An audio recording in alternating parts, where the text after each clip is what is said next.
রাখালের গার্জিয়ানরা বলেন কালকে আবার এসে খেলবি, আবার এইভাবে গাছ খাওয়াবি, এখন আর দেরি করা যায় না, বাঘ ভাল্লুক বেরিয়ে গেছে। সকল ছেলেরা মায়ের কোলে উঠে, কেউ বাবার কোলে উঠে, দুই গালে চুমাইয়া চুমাইয়া বেড়া বকরি নইয়া বাড়িতে যায়। সবাই বাড়িতে চলে যায়, শুধুমাত্র দাঁড়িয়ে আছে আমার আপনার নবী। মুখের দিকে তাকায়, বাবার কোলে উঠেছো, বাবার কোলে উঠেছো, সবাই বাবার কোলে উঠে বাড়িতে যায়। সন্ধ্যা হয়, আমার নবীরে কেউ কোলে নেয় না। আকাশের দিকে তাকাইয়া ডাকে, মা আমার বাবা কই? আমার কি মন চায় না বাবার কোলে উঠতে? এইভাবে আমার নবী কতদিন এই বয়সে বাবার জন্য কাঁদছে। আবু জাহেলের জীবনীতে পাওয়া যায়, আবু জাহেল একদিন সন্ধ্যার সময় গোড়া দৌড়ে আসতেছে মক্কা নগরীতে। নবীর বয়স যখন 6, মক্কা নগরীতে আবু জাহেল কোত্থেকে যেন আসতেছে পাহাড়ের নিচ দিয়ে। এমন সময় দেখে বাতিজা মুহাম্মদ কানতে কানতে পাহাড়ের ভিতরে ঢুকতেছে, পিছন দিয়া ডাকতেছে, যাস না রে, আর একটু সামনে গেলে জঙ্গলার বাঘ তোমারে খাবে। কি দুঃখ তোমার, কোথায় যাও, কেন? পিছনে ফিরে জবাব দেন, চাচা গো আমি যেই দিকে আমার বাবা পাবো গো, যেই জায়গায় আমার বাবার কোলে উঠতে পারবো, আমি সেই জায়গায় রওনা হয়েছি, আমারে বাধা দিয়েন না। আবু জাহেল বলেন, বাবা তোমার কি বাবা আছে? কই যাইবা, কার কোলে উঠবা, কে তোমারে কোলে নিবে? সামনে গেলে বাঘে খাইবো, আও তাড়াতাড়ি আহো। লম্বা ঘটনা, উঠাইয়া পুরার পৃষ্ঠে বসাইয়া বাড়িতে নিয়ে ডাকতেছেন, আমেনা ঘো, আমেনা কি এই তোমার ছেলে গেছিল গা বাঘে খাইতো, আমি না দেখলে কিছুক্ষণ পরে। আমেনা মুস্কি মুস্কি হাসে, আমার ছেলেরে বাঘে খাইবো এটা আপনি কিভাবে বুঝলেন? ওই বাঘে পাইলে কি খায় না, হগলেরে খাইতে রে, আমার এই ছেলেরে বাঘে খাইতে কষ্টি। ও কেন? আমার এই ছেলে যখন আমার পেটে তাসি বাঁধছে, কত কাণ্ড কারখানা হয়েছে আপনি জানেন? আমি মাটির কুয়ার থেকে পানি উঠে দেখেছিলাম, বালতি ছাড়ার আগে সাফা পর্বত থেকে কে যেন ডাকতেছে, জিবরাইল আমার বন্ধুর মা আমেনা পানি উঠাবে, এত নিচের পানি বন্ধুরে পেটে নিয়ে উঠাইলে কষ্ট হবে। এই জিবরাইল বন্ধুর মা আমেনার বালতি নিচে ফালাইবার আগে নিচের পানিগুলি ধাক্কাইয়া উপরে উঠাইয়া দে। বহুত কাণ্ড কারখানা হয়েছে। আপনি কি জানেন আমার এই পোলারে জংলার বাগে আজকে সেই নবীর উম্মতের বুশে মারি মিয়া। আসুন রবিউল আউয়াল চাঁদে সেই নবীর উম্মত হয়ে যায়, যে নবীর উম্মত 313 জন ময়দানে নামলে 1000-এর বেশি দলিল সাত হয়ে যায়। আমরা সেই নবীর উম্মত। তারা কোন মন্ত্র নিয়ে মাঠে নামছিলেন আর আমরা কোন মন্ত্র নিয়ে মাঠে নামছি? আজকে আমাদের কোন দিকে, আমাদের অ্যাক্সিডেন্টের কারণটা কি, দিক কোনটায় চলে গেলাম, এটা বোঝার জন্য একটু আলোচনা করতেছি। আসুন সামনে বাড়ি, আমাদের ভাগ্য ভালো, আপনাদের ভাগ্য ভালো, এই রবিউল আউয়াল চাঁদে এটুকুন সময় দেওয়ার জন্য যারা আল্লাহর ঘরে বসে আছেন। এই রবিউল আউয়াল চাঁদে, পবিত্র ঈদে মিলাদুন নবীর চাঁদে আল্লাহ আমাদেরকে কবুল করেছেন, সকলে বলুন আমিন। আসুন আগে বাড়ি, আমার নবীকে কুলে নিয়ে বলতেছেন না আমার এই ছেলেকে তো জংলার বাগে খাবে না। নবীজি বলেন, চাচা চাচা আজকে কেমনে কেমনে একটু আদর করলেন, জীবনও নবীর আদর করে না।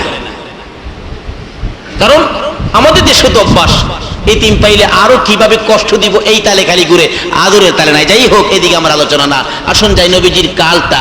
ছোট কাল থেকে আস্তে আস্তে বয়স যখন 6 যখন পৌঁছলো, একদিন খেলার মাঠে এই অবস্থার মধ্যে খুব কাঁদতেছেন। বন্ধুরা বাবার কোলে উঠে, কিন্তু আমি তো উঠতে পারলাম না। মায়ের কাছে গিয়ে বলতেছেন, মা মা কি আমার বাবা কই? মা দুইটা চোখের পানি ছাড়ছে। আমেনা, বাবা মোহাম্মদ তোমার তো বাবা নাই, যদি বাবা ডাকতে মন চায় আমারই বাবা ডাইকেও, মা ডাকতে মন চায় আমারই মা ডাইকেও। এই বলে শিশু নবী কান্দে, আমেনাও কান্দে। দুইজনের কান্দার আওয়াজ শুনে চলে আসেন দাদা আব্দুল মুত্তালিব।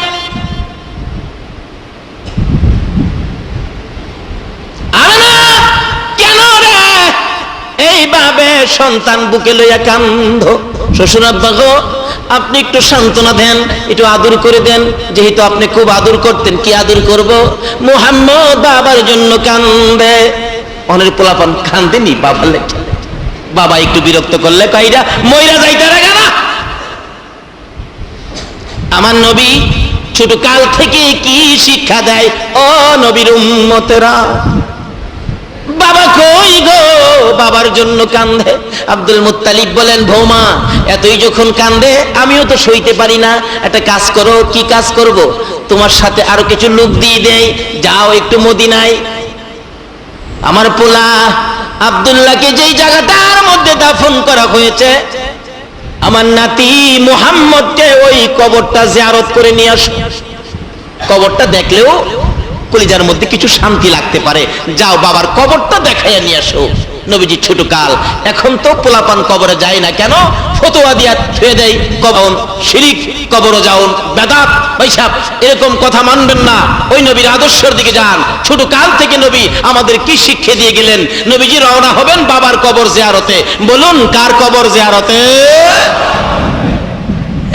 100 বার যাবেন, 1 কোটি বার যাবেন বাবার কবরে, মায়ের কবরে, এমনকি স্ত্রীর কবরেও যাবেন। স্ত্রীর কবরে নবীজি স্ত্রীর কবরেও গেছে। এখন তো বাঙালি চালাক, একটা মইরা গেছে কি এর কবরে যাইতো, একটা মরলে তো আরেকটা পাইবো, এটার কথা। এরকম যেন না হয়, নবীর আদর্শ যেন আদর্শিত হতে পারি। আসুন আগে বাড়ি। এবার দয়ার নবী, মায়ার নবী, শিশু নবী মায়ের গলায় ধরে কান্দে 5 জনের কাফেলা করে দিলেন। উম্মে আইমানকে সঙ্গী দিয়ে, আব্দুল মুত্তালিবের একান্ত দাসী উম্মে আইমানকে সঙ্গী দিয়ে 5 জনের কাফেলা করে দিয়ে দিলেন, যাও তোমরা মদিনায় যাইয়া আমার এই আদরের নাতিকে তার বাবার কবরটা দেখায়া দিয়া জিয়ারত করে আনো। যাইতে যাইতে বহুদিনের রাস্তা, অনেক দূরের রাস্তা, মদিনায় পৌঁছলেন। হাঁটার রাস্তা, হাঁটা ছাড়া উপায় নাই। যাইয়া মা আমেনা বলেন, আমি আমার শিশু সন্তানকে নিয়ে আব্দুল্লাহর কবরের পাশে দাঁড়াইয়া খুব কাঁদতেছি। আর শিশু নবী জিগায়, মা মা এখানে এইভাবে কেন কান্দো? আমেনা জবাব দেন, বাবা তুমি যাকে দেখার জন্য আসছো, যার জন্য কান্দো, যার কোলে উঠতে চাইছো, এখানে তোমার বাবা আব্দুল্লাহ এই জায়গাটার মধ্যে ঘুমিয়েছে। এই বলে পরিচয় করে দিয়ে মায়া মেনা দূরে দাঁড়াইয়া কান্দে। আমার নবী একবার বাবার মাথার পাশে বসে বসে ডাকে, আব্বা গো, জীবনে একদিন তোমার কোলে উঠলাম না, এত নিষ্ঠুর কেমনে হইলা গো, উঠো না, আমারে কোলে লও না। ডান দিকে বসে কান্দে, জবাব নাই। বাম দিকে বসে কান্দে। কিতাব বলেন আব্দুল্লাহ ওই সময় মাটির ভিতর থেকে ডাকে, মাবুদ কবরের মাটি সরাইয়া দে রে, আমি তোমার বন্ধু মুহাম্মদকে একবার কোলে লইয়া 2টা গালে 2টা চুমু দিয়ে আদর করে দে। আমার আল্লাহ জবাব দেন, আব্দুল্লাহ রে, তোর বুঝি মন চায় আমার বন্ধুরে আদর করতে? আমার বন্ধুরে দেখোস নাই, কালিমা পড়স নাই, এই ভালোবাসাটুকু যখন এই মুহূর্তে আমারে দেখাইছো, যাই আমার বন্ধুর দেখাবো, বন্ধুর সাথে সাক্ষাৎ করাবো, বন্ধুর হাতে কালিমা পড়াবো, আমি আল্লাহ তোরে জান্নাতের মেহমান বানাবো। জোরে জোরে কন্যা সুবহানাল্লাহ।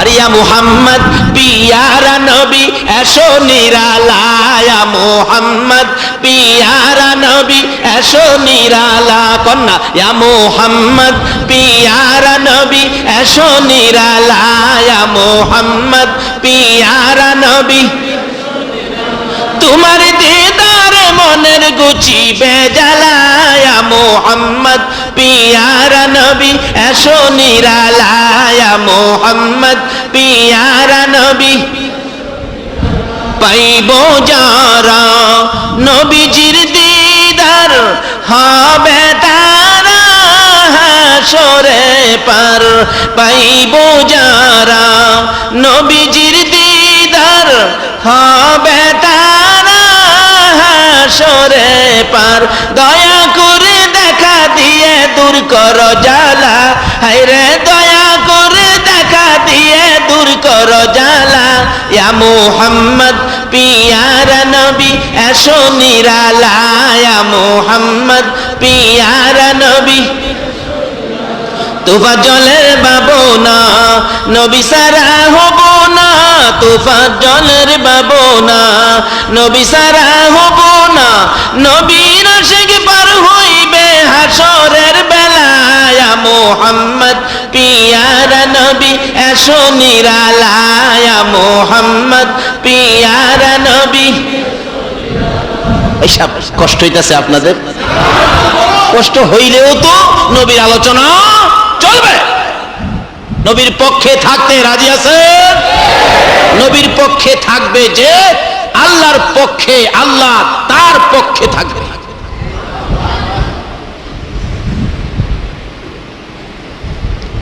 আসুন, নবীজি কি শিক্ষা দেয় এই বয়সে, এই কালে। খুব কাঁদতেছে, কাঁদতে কাঁদতে অস্থির।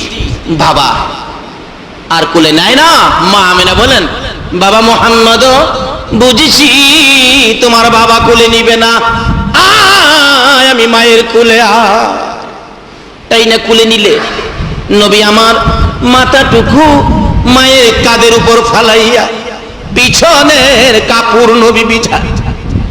আমেনা বলেন, বাবা মুহাম্মদ আর কাঁদলে লাভ হবে না।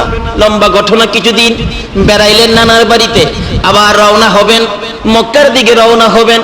আধা রাস্তায় যাওয়ার পর আবওয়া নামক স্থানে মা আমেনা ডাকেন, উম্মে আইমান রে, কেন জানি আমার শরীর ভালো লাগতেছে, তাবু টানাও। তাবুর ভিতরে শুয়ে একটু ক্লান্ত শরীর, রেস্টে আছেন। মা আমেনা বলেন, আমার শরীর কেন জানি গরম হয়ে আসতেছে, মাথায় পানি দিব। একটু পানি দিলে আমেনা কান্দে, পানির অভাব, এত পানি যদি খরচ করে ফেলো, আমার বাবার পানির যদি প্রয়োজন হয় পানি কোত্থেকে পাবে? উম্মে আইমান রে, না আর পানি খরচ করিস না। আমার নবী মাতার কাছে বসে বসে মার দিকে তাকিয়ে আছে।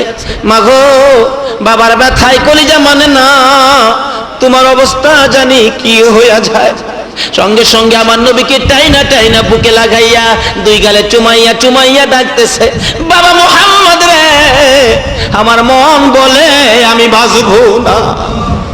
শিশু নবী মায়ের বুকের উপর পরে পরে কাঁদতেছেন। মা গো, বাবার ব্যথা লইয়া মক্কায় রওনা হয়েছি।